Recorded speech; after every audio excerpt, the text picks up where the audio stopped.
What's going on, everybody? Amin back here with Living to Give.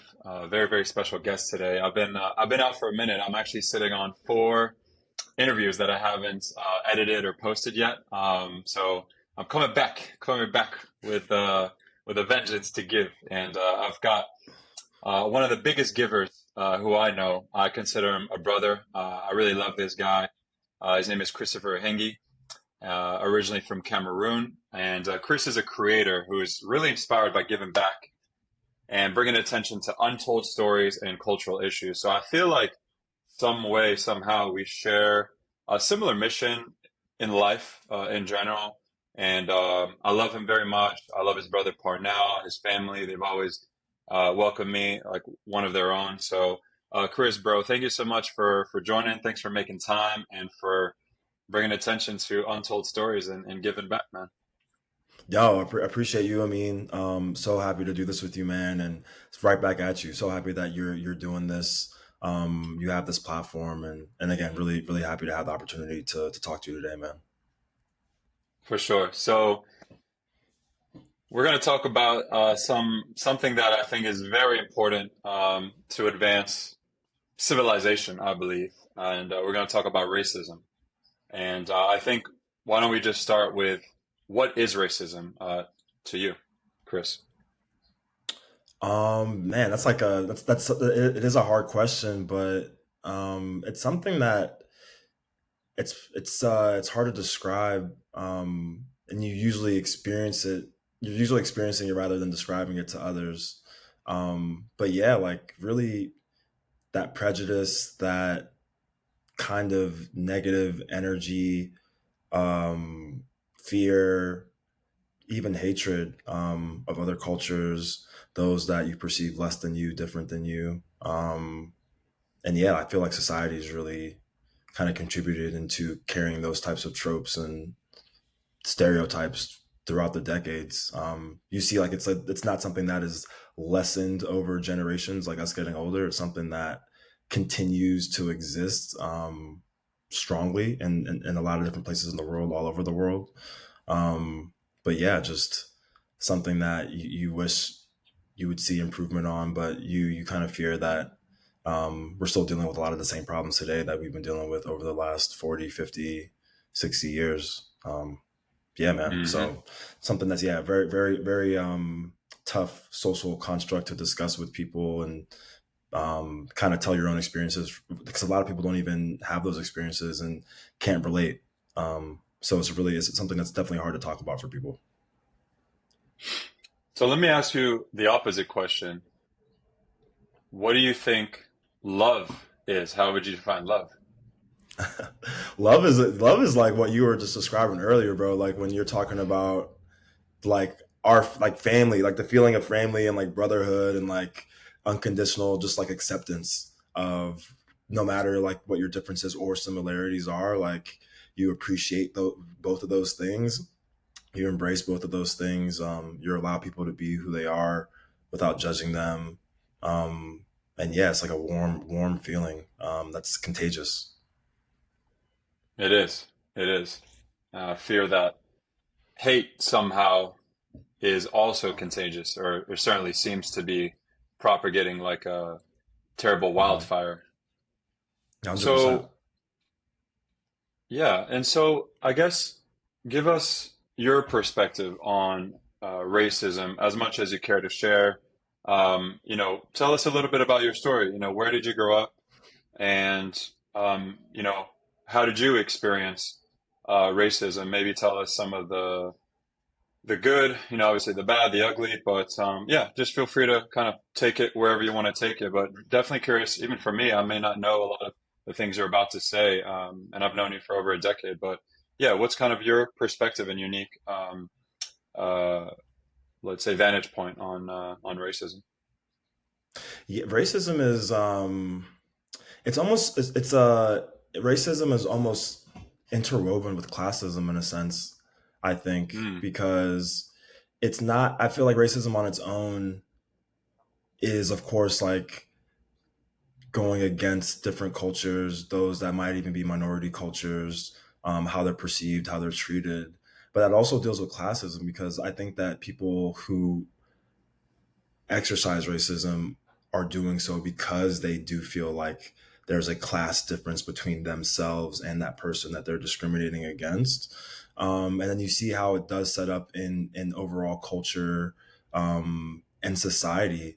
Like you think about how countries, cities in America, around the world, have been segregated, have been set up, to again portray and continue to contribute to these tropes, to these issues that we see in terms of cultures being separated, cultures being stemmed as negative, or not doing their part, or less than, or not as smart, or whatever it could be. And so it's really one of those things where we've seen, even over the last few years, where the powers that be continue to get more control, whether they have more money, and those who are struggling to stay afloat, or struggling to even have like the type of support that allows them to share their voice, to expose things that they're experiencing.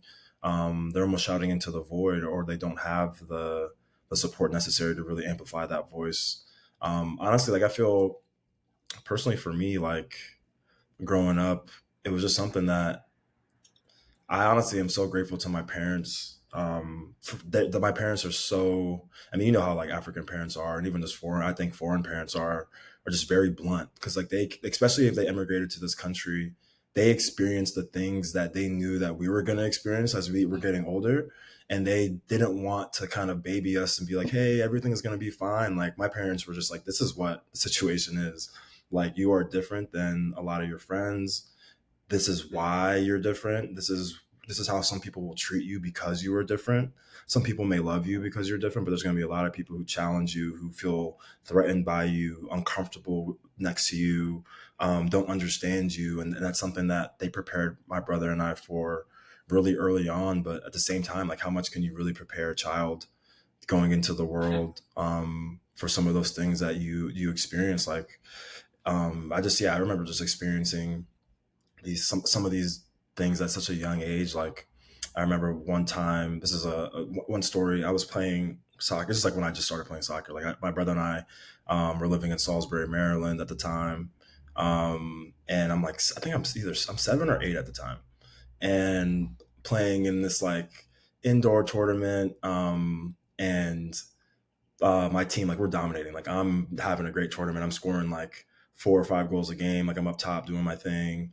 Um, and I don't know if you, I mean, anyone who's been to Salisbury, Maryland, like very, very like, you know what I mean, like white demographic, and a lot of these parents, like players, like couldn't handle seeing me do that. Like, and I wasn't noticing this at the time, other than like maybe comments being made or whatever, but I'm just a kid, so I'm just playing. But my parents, like my mom is like, you know what I mean? Like hearing things parents are saying on the sideline, seeing kids who are maybe trying to like tackle me harder because they're like upset. And like basically what happened is that after a few of these games, some of these parents who were upset about how I was playing, and just that like we were winning.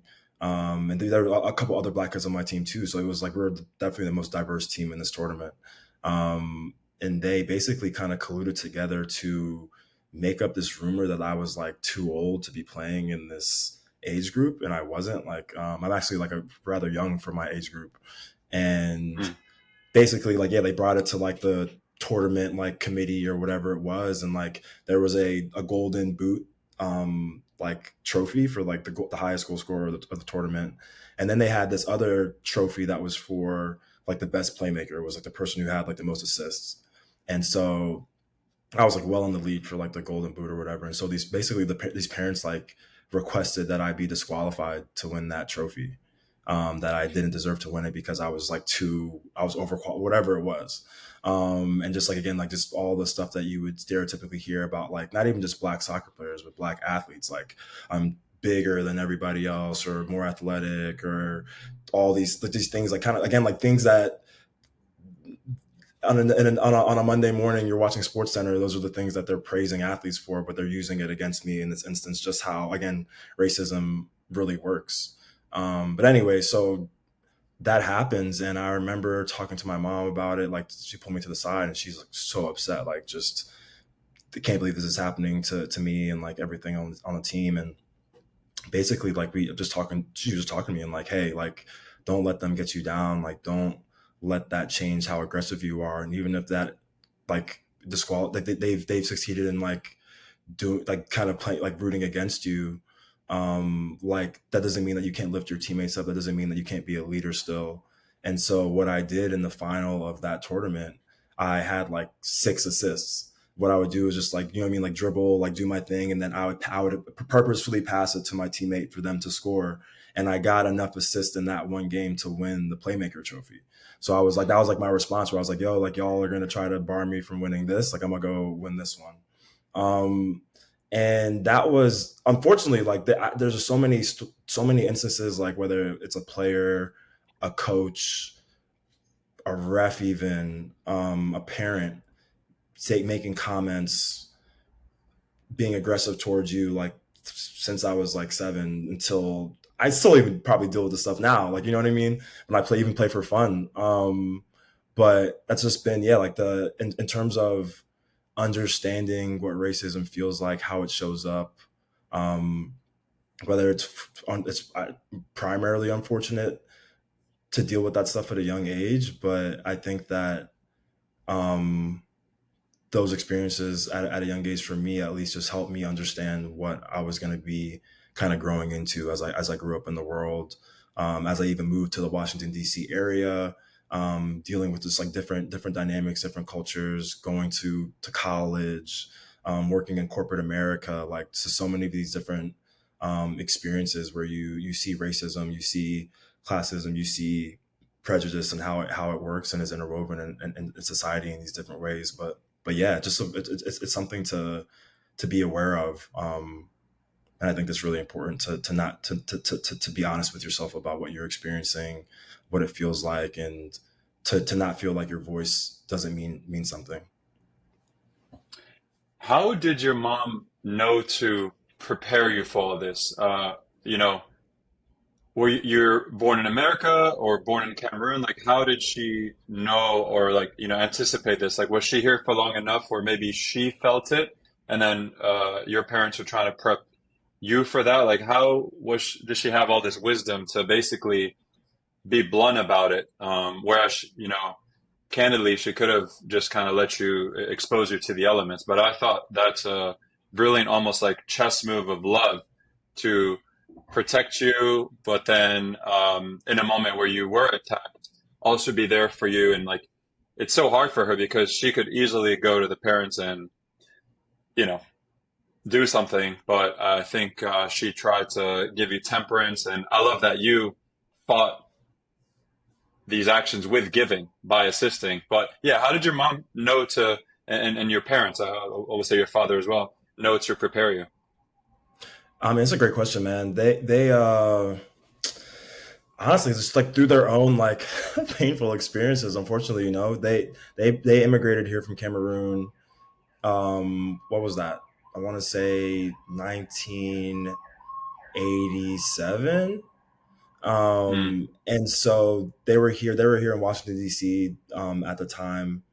And yeah, like coming here, you know what I mean, like without the green card, and mm, you already know like how you're being treated in those instances, like not even just being African, but being, you could be Asian, Hispanic, coming from different countries, and like coming to different. America, you're treated as less than. It's harder to get a job, it's harder to get opportunities, to get your education, you got to work 3 4 times as hard. And that was just like the mo for our family, was just like they knew that that was the case, they were currently experiencing it in their lives, and they didn't want us to, just because we had more than they did growing up, they didn't want us to think it was sweet, they didn't want us to think that things were different. You know what I mean? Like just because our household might be this loving place, but the world isn't the same.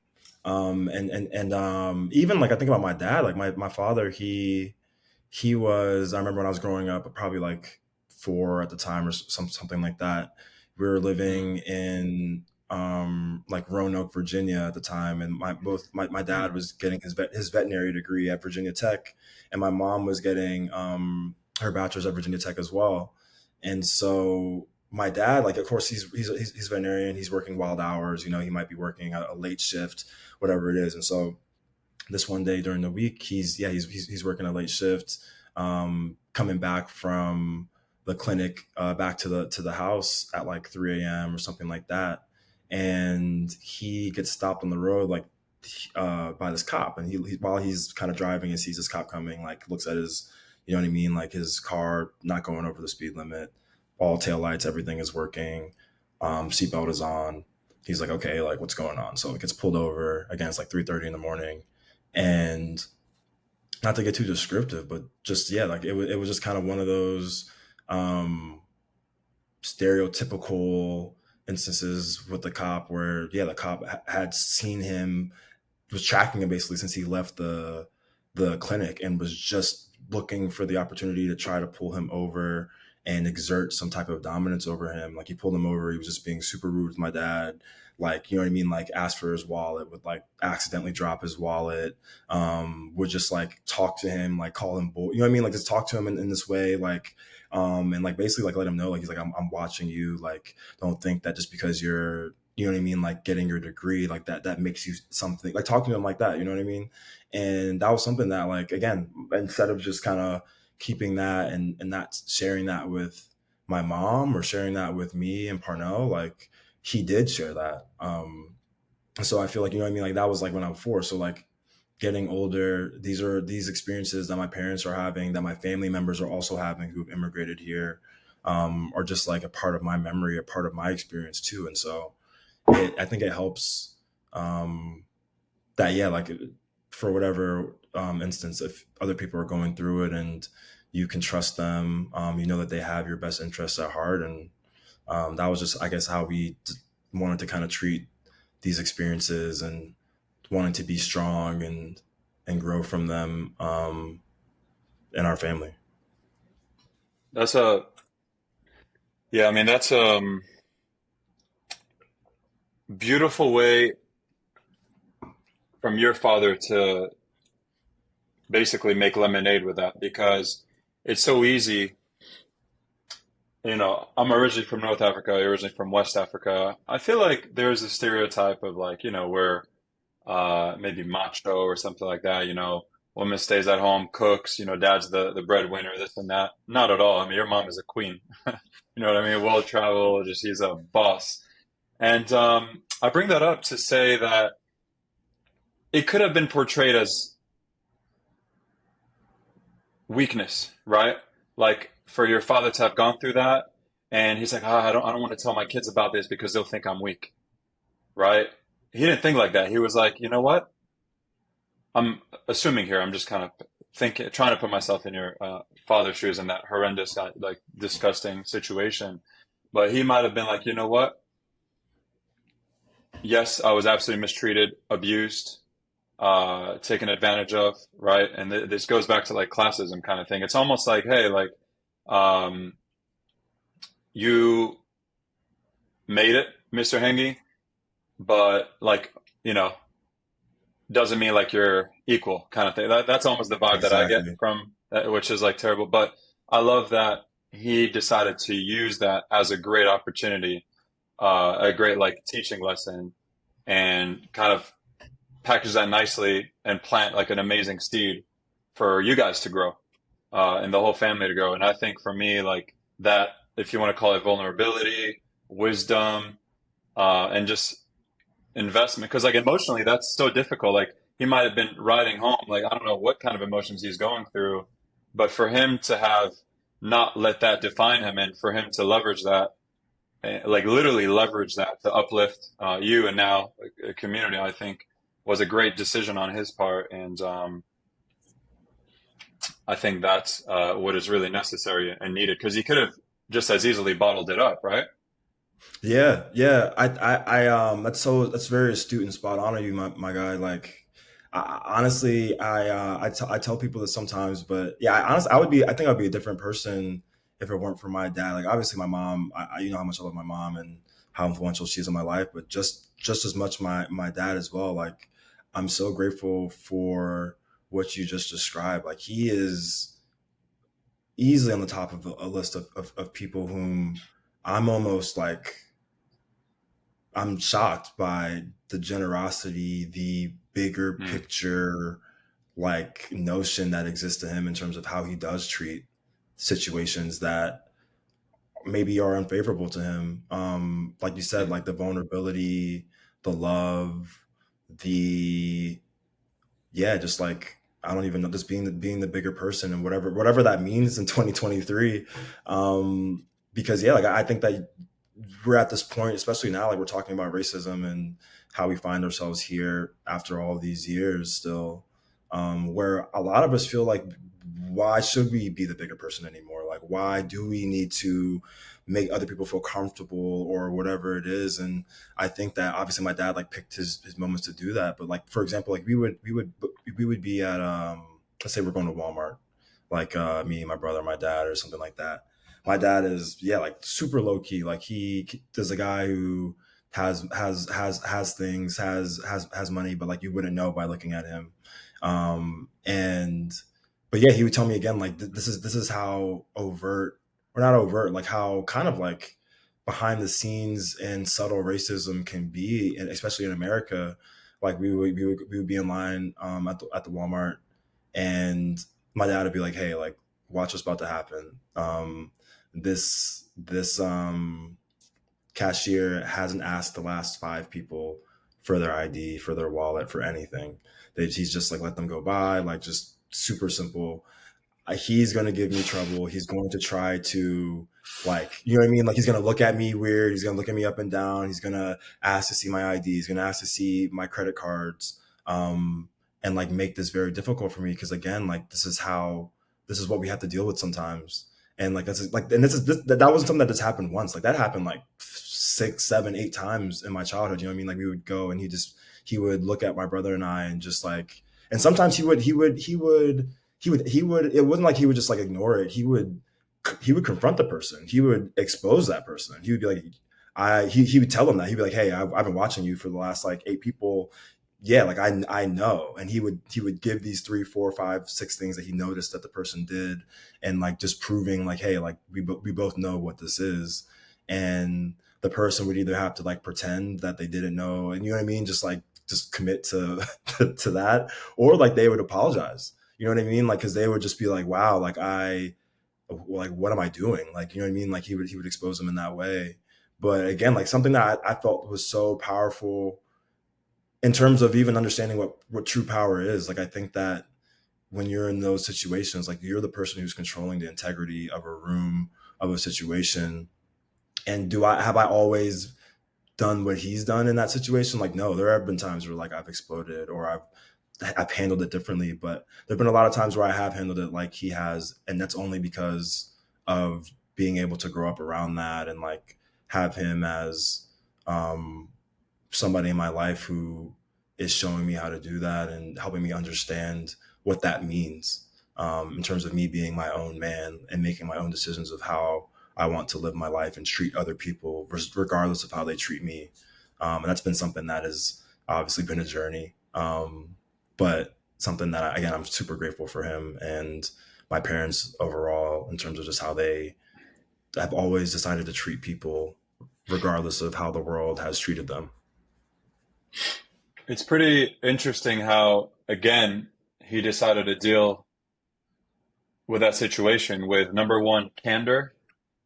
Like, there's a book actually called Radical Candor. So being very honest, clear about what just happened. Like, he just got put through something uncomfortable for him. And then he basically educated whoever the cashier was at that time. I feel like he did a favor not just for the cashier, but maybe that is how you fight back in a good way, because he's basically holding him accountable and saying, hey, man, here are the facts. The last 8 people, which I don't know if they were of a different color or a different class, probably were. This Yeah. is what you did with them. And Mm-hmm. with me, I'm a different color. This is what you did with me. What's up? Right. It's literally facts. And that is what accounting is. Accountability is just you are taking stock, you're accounting the elements, which in this case happens to just be sets of circumstances and hey, this is odd. You're asking me for all my stuff and giving me more work when I'm coming with less items, maybe, or whatever. Like, it doesn't matter. You know what I'm Right. saying? So I think that's really cool that he called that out. And I hope that the cashier is a better person today and opened his horizon. Because here's probably another fact. And again, we talk about ignorance. For me, ignorance is just like lack of awareness.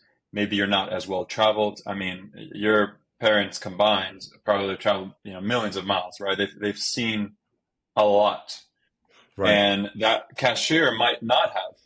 And so, in that short amount of time, he had probably is able to compress and package like a lot of wisdom, and I think did him a favor. Rather than fighting back and stooping down to that level, A hundred he's percent. also Yeah. elevating and uplifting, right? So hopefully that Yeah. cashier shared that story and that there was good positive reactions and that can be built upon, But I think just to summarize everything is like the way that he dealt with it, just like how he dealt with the policeman and sharing that with you, right? Obviously, it's tough to call out a policeman, but cashier a little bit easier, better, easier class to do. You don't do that. Facts. Facts. They're dangerous. Yeah. Yes, exactly. But no, absolutely brilliant. And I think the candor, calling it out, accountability is very powerful there. So another No, super just kind of powerful, man. awesome story. Yep. So yeah, I was going to ask you before we maybe shift over to soccer. Um, Obviously, besides your parents, who are your role models, just in general, even? That's a good question. I'd say our role models truly are like people. I guess I started to get into an age where you start to realize that maybe the role models that you had, you don't really know about them, how they actually conduct themselves outside of like the moments that make you notice them. And I Mm, feel like my role models started really becoming people that I knew or that were close to me that I just had like a lot of respect for. Like, bro, like you're one of my role models, man. Like in terms of like, you know what I mean? Like somebody who I've met. Oh yeah, like you know what I mean? Like we've known each other for over a decade, but someone that I have an immense amount of respect for.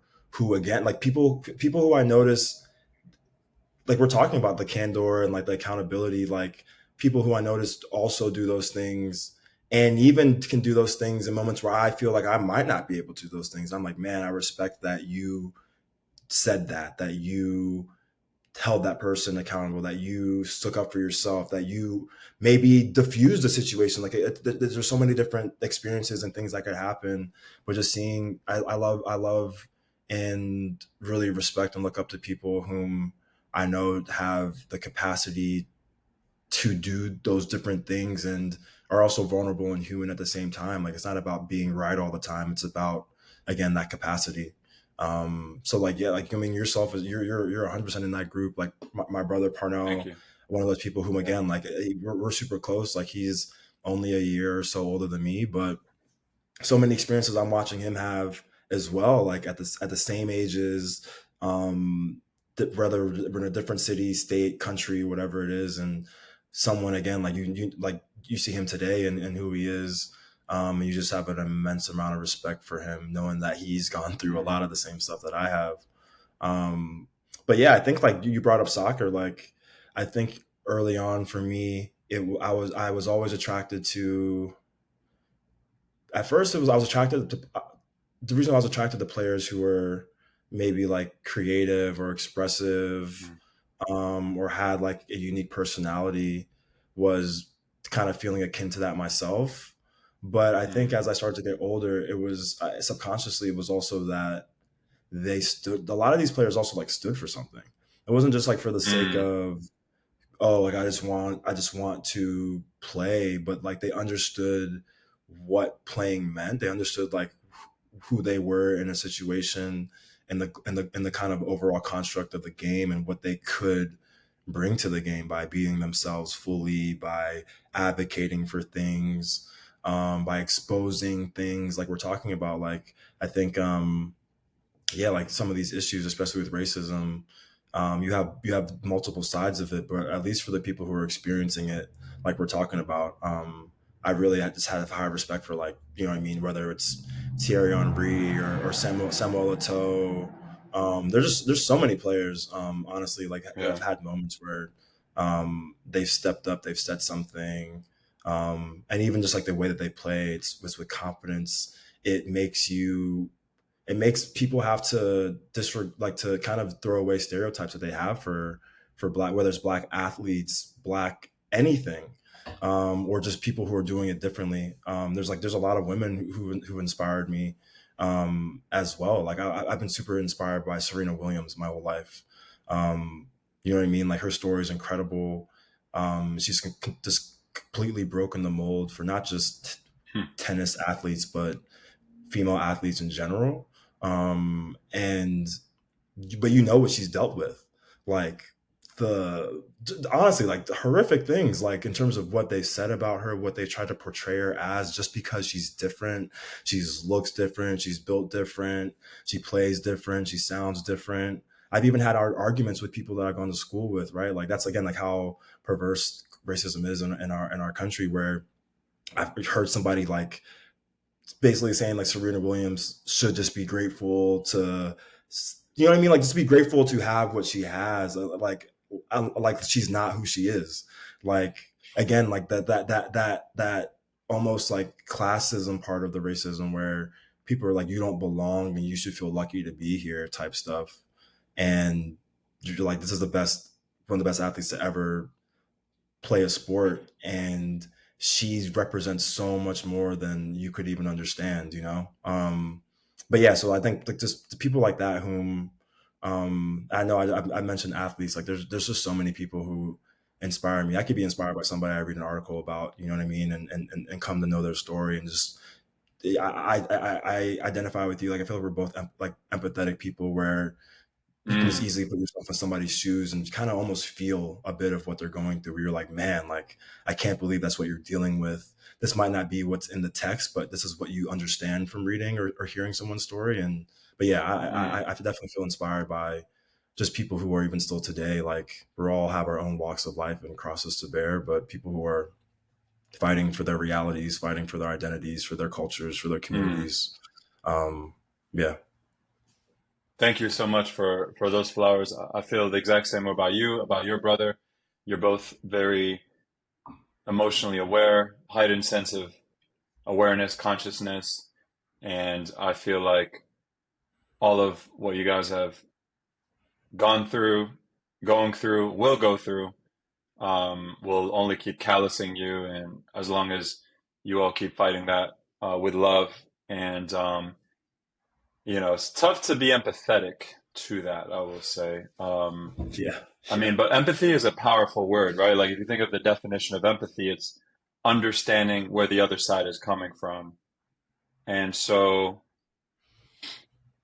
I think that it's hard for me to be empathetic towards someone that is racist, but I don't know. Maybe, maybe that is a path forward. Is trying to like deconstruct it, kind of like if you're dealing with a kidnapper, a terrorist, right? Somebody that's crazy, that is clearly posing a threat to someone's life. Like in order to diffuse that, you may want to try to understand how that person grew up. Why are they doing what they're doing? Who is that person? To then be able to uh, carry and kind of take them to a better path. But yeah, in terms of just what you just said, I mean, I think that when you think of really good role models, I mean, you just described people that have character, which to me means when it's the most difficult to do it, they still do it, right? Like your father could have just checked out and got his stuff and ignored the whole situation and just driven home in awkward silence. But he decided to speak up and stand up and, fight. And so, um, I think one thing that seems to make a really big impact is how role models express themselves. You mentioned the Thierry Henrys, the Itos, the Serenas. I mean, at least for Serena, out of Compton, like dealing with gangs and her father as well. She's got a lot to owe to her father and mother and sister, and just probably community in a sense. And now, like Compton, this tiny city has just blown up in terms of culturally and with good merit. So I think it is pretty cool how music and movies and sports seem to be a way where people that might be, let's say, ignorant can travel for cheap, if that makes sense, right? And like discover other cultures. Because you ever notice how, like, whenever we play music at soccer, or it could be you wear a certain thing that is from a different place, that kind of fights ignorance, right? Because then you start to pique interest and people start to become drawn to what's different. And I think that's beautiful because it sparks a conversation. And I really actually love that about you is the way your style, like I was actually going to ask you, how do you express yourself and who do you think you are? Like, who are you kind of thing? But yeah, how do you express yourself? And if you had to describe who you are, like, how would you do that? That's tough. And I appreciate so much of what you're saying. Like I think you're so right. Like, and that's why it is so important to fight for identity and culture Mm, to exist unbothered because of the power that, like you said, it has to influence and educate and even like pique somebody's interest to change their mind about something. I agree with what you said earlier. Like I like to be empathetic towards other people and their experiences, but I think when it comes to those who are again like being racist, prejudiced, sexist, classist, whatever it is, it's not about being empathetic. It's more about, just like you said, understanding, even just for the sake of protecting yourself, and knowing like what you're dealing with and what you're going up against. I think that's just important for your own safety, and the safety hmm of like your loved ones. Um, but yeah, like it's when you going back to your question, I think I'm just someone who I think is fighting for their identity every day, like just to be myself. And I think that the other thing that a lot of cultures, and especially like Black people, deal with is being boxed in and being labeled. Again, it goes back to, like you said, the lack of understanding or fear. It causes people to have to they have to label you something, that for them to be able to understand you, understand what you bring to the table, your value. But it's a very controlling and manipulative thing a lot of the time. If somebody's like, "Oh, you're this thing, and you can only be that thing," and I felt that since I was a kid. Like people are like, "Oh, you can only be a soccer player. You can only like these things. Like you can't like you gotta like sports. Like you can't like fashion. Like you have to like wrestling. You can't like art. Like just things growing up were like, yeah, like I was like, yeah, like I like both things. Like you know what I mean? And you can remember at that age where like again, like you're dealing with just like the like a stereotypical energies of people again just telling you what you can or cannot do. And but I just think it's funny, like that still exists in adulthood, like you said. Like there are people who are to let you know how uncomfortable you make them all the time. And Oh my but God. I couldn't agree more. With like you said, bringing the music to the games, wearing the kits, the slang, the just like the energy. It's just so important for us to just like all of us to be contributing and being ourselves, because yeah, like you said, there are people who, going back to what even you said about the person who met my dad in that Walmart, like Mm, I can't speak for who they are today, but they're lucky that they met my dad. Like there are people who are fortunate enough to meet you, like meet people that we know, other people in life who are again like just being themselves. Like you remember the people whom you felt that energy, and you're like, mhm. wow, like that person. was being themselves. They were comfortable in their skin, and I also like learned something, whether it was about them, about myself, and that's so powerful when it comes to changing people's perspectives and opinions about things that they don't understand or don't know a lot about. Yeah, it's very powerful. Yeah, I love what you said. I mean, you're looking for your identity every day. You're trying to, identify or, chase that identity every day. I think it is fluid. Like even like with my wife, I'll tell her, like we gotta keep fighting for love every day. Like, yes, we're very blessed to have great core values and principles and beliefs that seem to align, but this is not easy. Like we gotta fight every day for love. And keep that passion burning. And so even like amongst ourselves, like as individuals, we have to figure out, okay, what am I really standing up for here, right? Hmm. Yep. What is my purpose? Like, what is my mission here, right? Realizing that we do not have a lot of time on earth, and to try to be purposeful and really intentional and present with the moments that we have. Um, I think is definitely important. And yeah, I really like how you express yourself. I don't know if it's through your style or music, even how you carry yourself.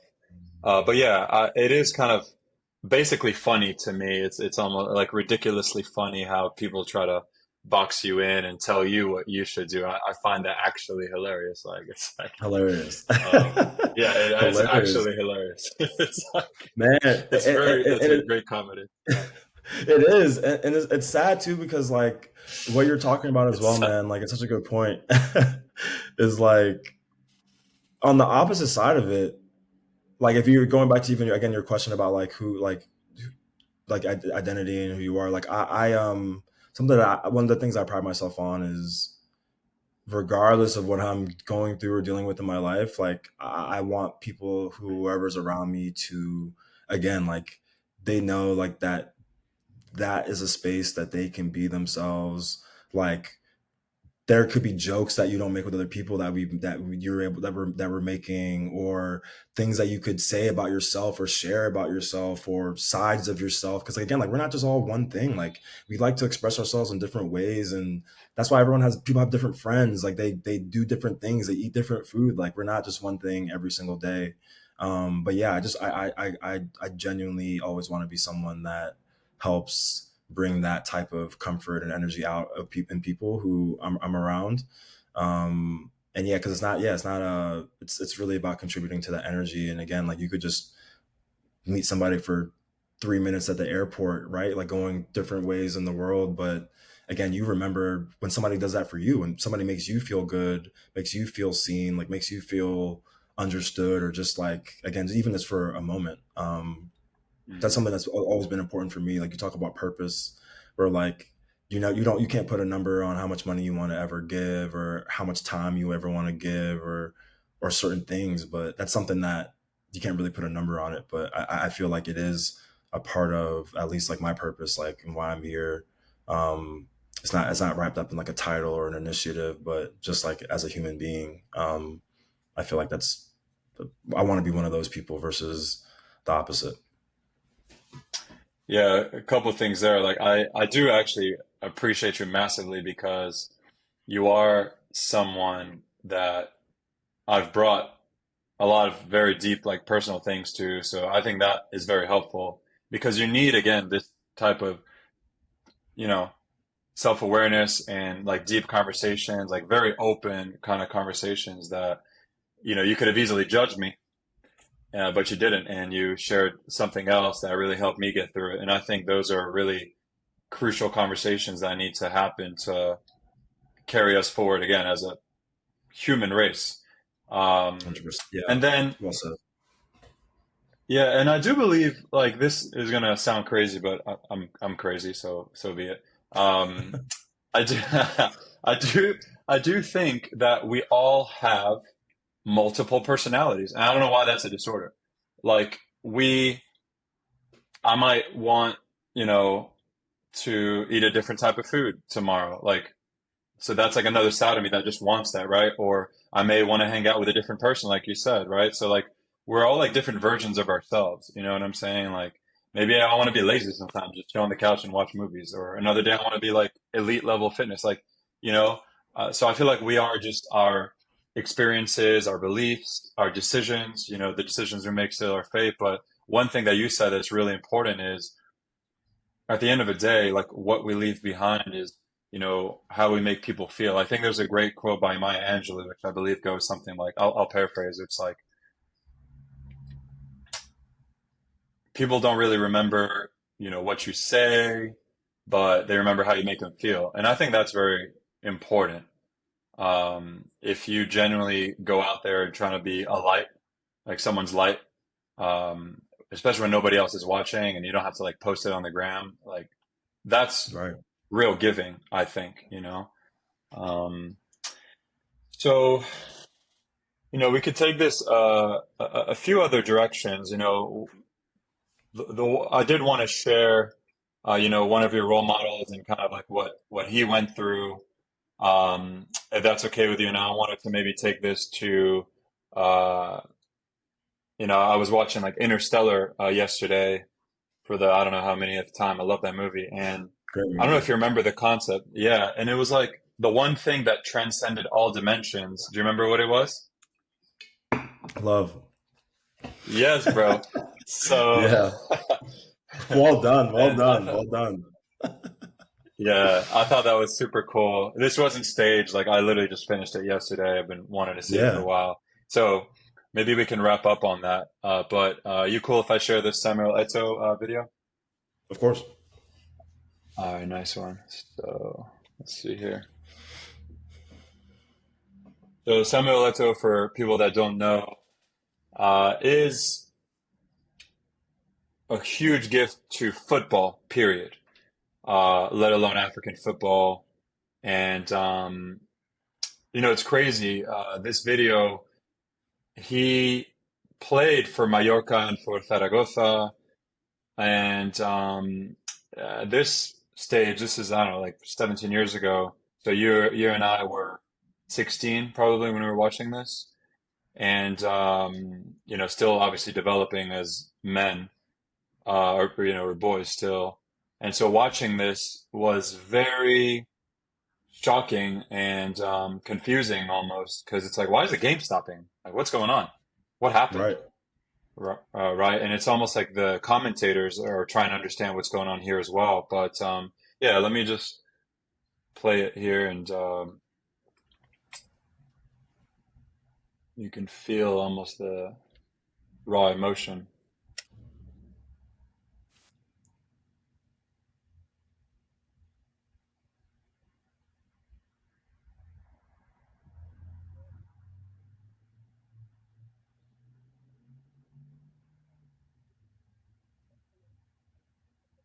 I remember being so upset that the ref was putting his hands on him. Um, where again, you just Yeah, like they're trying not to seeing box it. you in again. Hey, you're a Yeah. soccer player. Like, what are you doing? Don't worry Right. about like Not even trying to do what I want, understand what bro. was going. Yeah. Yeah. Right. Like just like he's not a human being. And like he's just supposed to take that. Like it's That's why just I sad to love the see. slogan. I am more than an athlete. I think from Maverick Yeah. Carter or LeBron James. Like I really like that. Yeah. Yeah. So you know you've got Ronaldinho here helping him out. And look, I mean this has happened many times. Like you've got bananas getting thrown at Dani Alves. I mean Lukaku. I mean, yeah, you literally would be here for months, years, maybe. Um, so yeah, I mean, what was going on through your mind when you're seeing this video? Yeah, I mean, how do you kind of reconcile all this? Man, yeah, it was tough. Like it still even gets me. It gets me every time I watch it. Yeah, It's just crazy. Like you said it really well at the beginning. Just in terms of what Eto meant to the world of football, and that was even like he had so much left to give after that happened. Like he played for a while after that. Like it wasn't like that was towards the end of his career or anything. And so you're just seeing something that he's dealing with relatively early on. That was like him, like, you know what I mean, like the beginning of his Barca journey, even. And even in the previous game against them, I believe like they had the same team, same fans, had chanted racist things against him, made different remarks, and there was just like that tiny fine that they were fined. And again, that doesn't really do anything, as you see, for them to do it again, just however many months later. Like you said, it was just like, I just remember being so visceral, like, wow, like this is happening in real time. Like you said, the commentators are like, what's going on? But then when you're looking at him, you're like, oh, like there's not many things that could be. And like, because it's one thing if like you're making a comment, like again, like we've all played like on at levels, Hmm.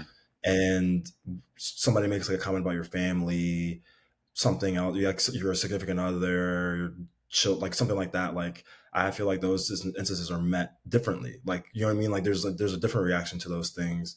But when racism like that happens, it's sometimes for sure like there could be a physical reaction, but I feel like especially in football like that, what we saw from Eto, unfortunately, over the next decade and longer, there were a lot of players who had a similar reaction like that. Like they're just like, get me off the field. I don't want to play anymore. Like, you know what I mean? It's not even about like retaliating at that point. Like you're just like like you said, you do feel caged in, like you feel isolated, attacked, and definitely not protected. So yeah, it was just like tough to It's see hurtful. someone who's like you said, a hero to all of us, like just going through that. Like he wasn't, like he was just, you know what I mean? Like just treating him that way is just sad to see. It's very hurtful, especially given that he's given so much to the Zaragoza community, to Spain, really. I mean, when you think about it, it's, our game is beautiful, but like it is just 11, 22 people kicking a ball into a net. Like it's really as simple as that. And you would think, all right, like let's just gather to pass time and, like almost like a therapeutic meditative experience that we can just enjoy. But to have to pollute it, unfortunately, with negative thoughts and again, ignorance and hate is really just disappointing.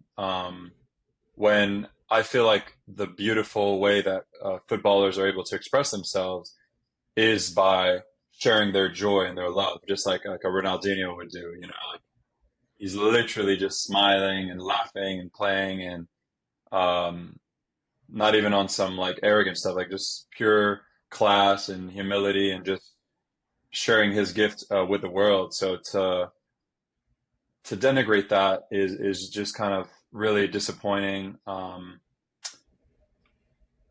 And I just think it's kind of weak, really. It's just weakness, unfortunately. And so just yeah, lack of character, basically the opposite of all the beautiful things we've been talking about.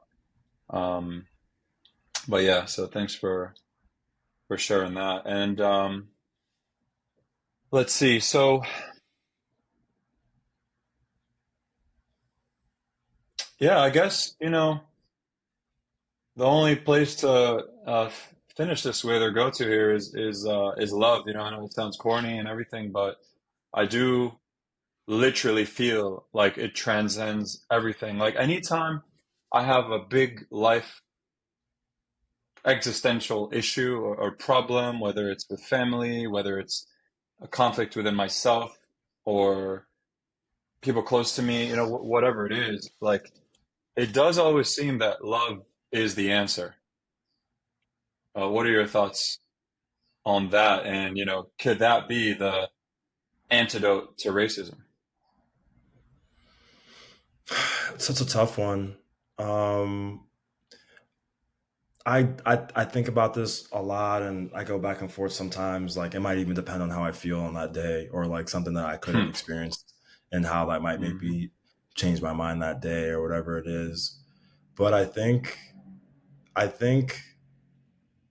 love, like you said, is so important, and it is what really is needed. Um, but I think that it's so important. I think self love now is more important than it ever has been. Wow. And I think when it comes to instances like this, I have a lot of fire and a lot of drive to hopefully, and again, impact change in some type of way in terms of exposing things and educating people and bringing awareness to things. But I think when it comes to love, I want the love to be going to the people whom are affected by these things because they need the love, and they need the love in order to spread the love. I think that, Mm, again, like we are talking about, love, hate can be contagious, but so is love. And I think it's mm, powerful to unify and embrace someone who's going through something. So again, like this is even breaking away from just racism, but just thinking about mm, a lot of like the terrible things that we as a society deal with and portray. It could be sexism, it could be again just like homophobia or just phobia mhm, against people who are different from you. mm, I want people to be putting those arms around the people that are dealing with those things. And again, like how can we support them to share their stories? Again, like education is important, and being able to think about the big picture, how other people are feeling, why do they feel this way? It's all important. But yeah, like love is something that I think even from a distance is contagious, and there are people whose hearts can be softened by seeing somebody's reaction, even if it's internally, like to love themselves, to take it in stride, to process it in a way that it's like, hey, like you did that to me, but I did this in spite of that situation. Like I've internalized it. I've moved past it. I've gotten together with my people, my community, and they've supported me, and mm, I feel loved by them. And therefore, like that's again, like it's just such a powerful, I think, way to move through something, or move past something, or support someone through something.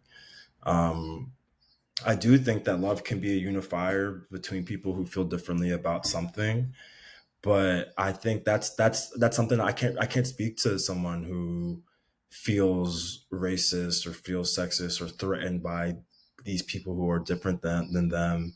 I agree. I think love, there might be something that's gone on in their family or their upbringing, the way that they see the world, that lacks love.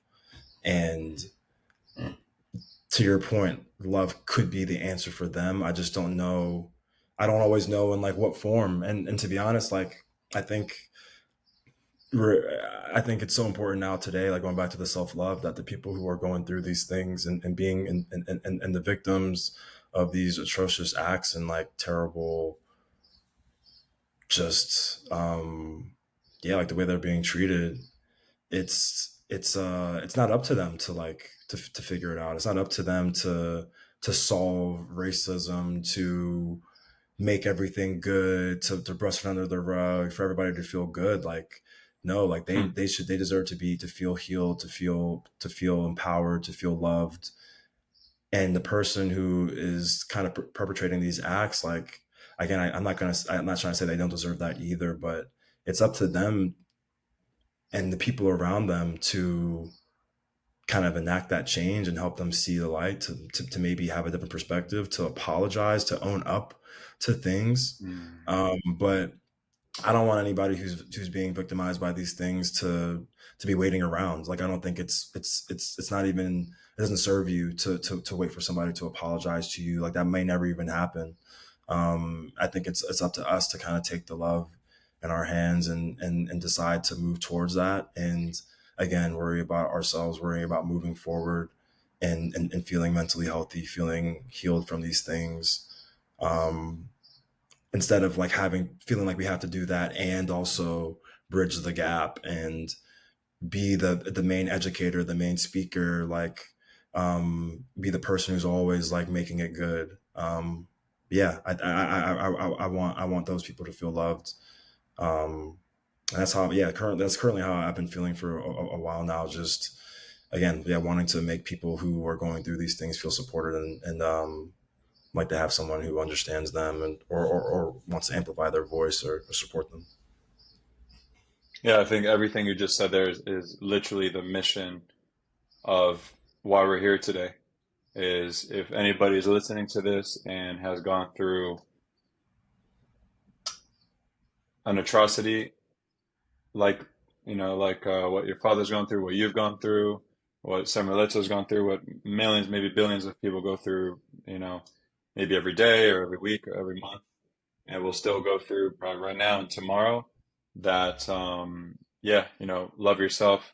We love you, and just embrace who you are.